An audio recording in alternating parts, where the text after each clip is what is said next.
I kicked off my shoes and tossed my bag onto the couch. The quiet of the house was comforting, a welcome reprieve from the chaos of the day. As I made my way upstairs, a strange feeling washed over me. Something was off. I reached my room and locked the door, eager to unwind. But then I heard a faint knock. My heart pounded. It was Lucas, my stepson. He was a good boy, but sometimes his curiosity got the better of him. "Lucas, I'm changing," I called out, trying to sound calm. The doorknob turned and the door creaked open. I froze, my heart pounding. There he stood, his eyes wide with shock and embarrassment. He quickly apologized and retreated, but the damage was done. He had seen me, vulnerable and exposed. The incident left me feeling violated and confused.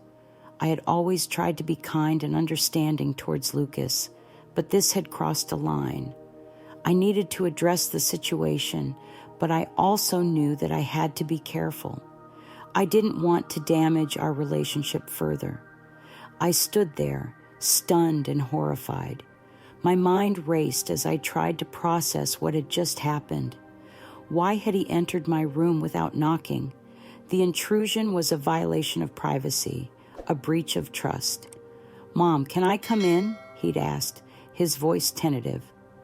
I'd let him in, trying to dismiss the incident as a simple mistake.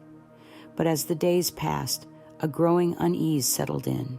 His behavior had changed, subtle shifts that hinted at something more sinister. One evening, I couldn't ignore the tension any longer. "Lucas, we need to talk," I said, my voice steady. He shifted uncomfortably, his eyes avoiding mine. "Yeah, sure," he mumbled. "About the other day," I began, my voice trembling. "Was that really an accident?" His eyes widened, a flicker of fear crossing his face. "I didn't mean to hurt you," he stammered. "I didn't know what I was doing." My heart pounded.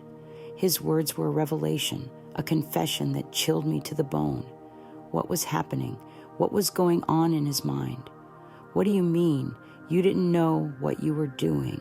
I asked, my voice barely a whisper.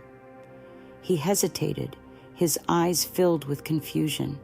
"I've been feeling strange lately," he admitted. "Strange about you. I didn't know how to deal with it." A wave of nausea washed over me. His words were a stark reminder of the danger that lurked beneath the surface. I had to protect myself, to protect my family.